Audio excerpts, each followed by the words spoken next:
Correction de l'exercice 4.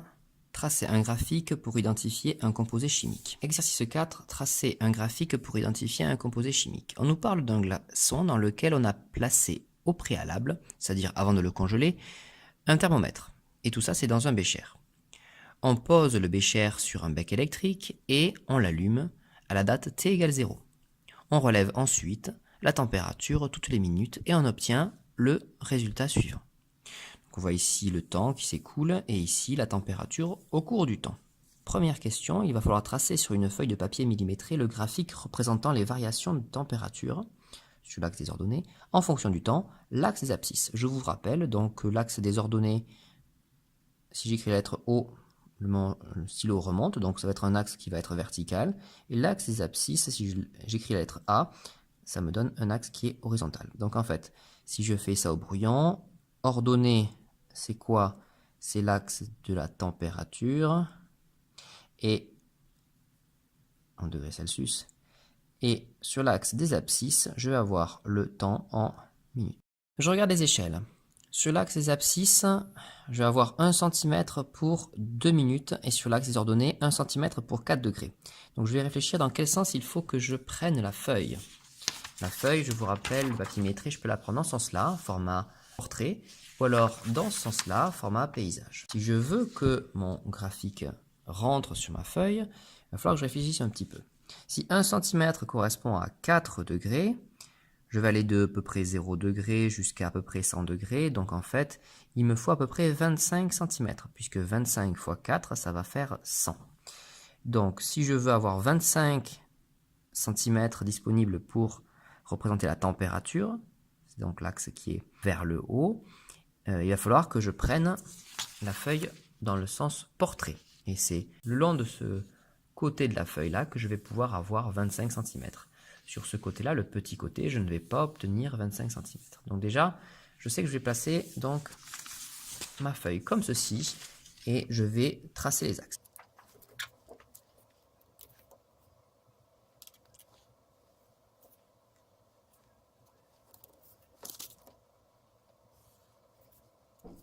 Donc, il est obligatoire de tracer les axes, il est obligatoire de les orienter et de les graduer.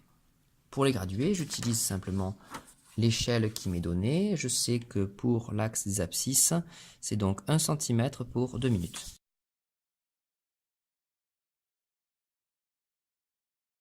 Ici, donc, j'ai l'axe du temps en minutes. L'axe des ordonnées, c'est l'axe de la température en degrés Celsius. De la même manière, je le gradue maintenant de 4 en 4. Une fois que j'en suis là, je peux marquer le titre du graphique qui m'est donné dans la question. Il vous sera toujours donné dans la question.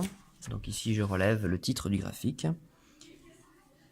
C'est les variations de la température en fonction du temps. Et ensuite, donc, je vais placer les points. Afin d'éviter toute erreur, en tout cas que toute erreur ait des conséquences importantes, j'utilise un crayon à papier pour positionner les points.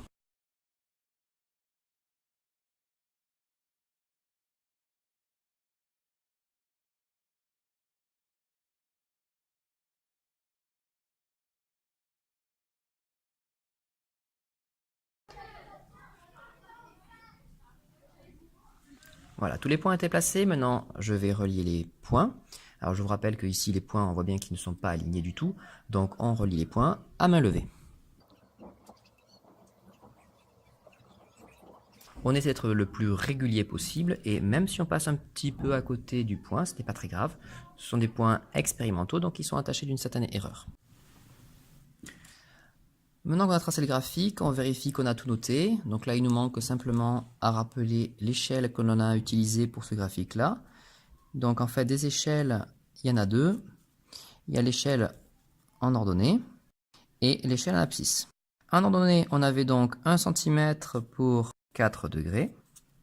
Et en abscisse, on avait 1 cm pour 2 minutes. Reprenons maintenant les questions.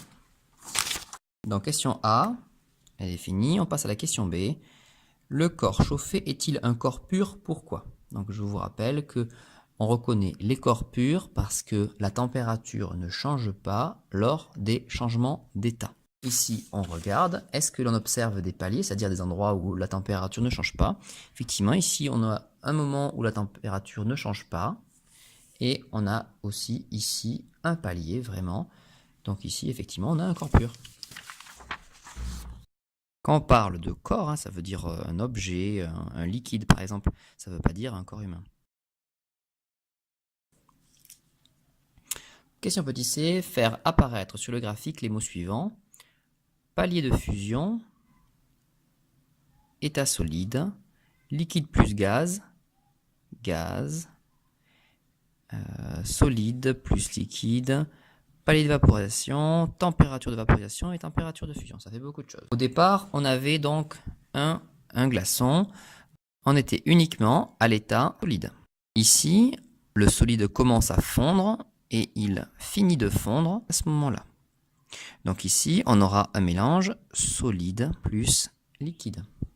Ensuite, à partir de ce point-là, on n'a que du liquide.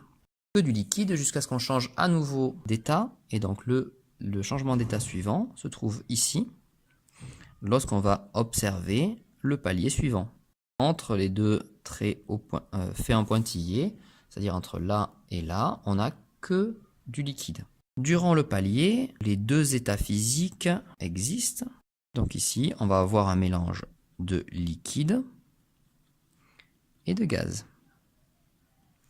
Enfin, après le palier, lorsque le palier est fini, on a juste du gaz. Maintenant, on doit ajouter aussi à ce graphique la température de fusion et de vaporisation. La température de fusion, c'est la température à laquelle le solide fond. La température à laquelle le solide fond, elle est là. Et on se rappelle que c'était pour 6 degrés Celsius. Maintenant, le deuxième palier, c'est lorsque on passe de l'état liquide à l'état gazeux. On regarde. C'était pour une température de 81 degrés. Donc ici, c'est la température de vaporisation, qui donc est égale à 81 degrés Celsius. Donc on passe maintenant à la question petit d. En vous aidant du tableau suivant, déterminez le nom du produit chimique chauffé. Donc on regarde le tableau et on regarde quel composé a une température de fusion de 6 degrés et une température de vaporisation de 81 degrés. On se rend compte que ce que l'on a étudié, c'était le cyclohexane. Comme les températures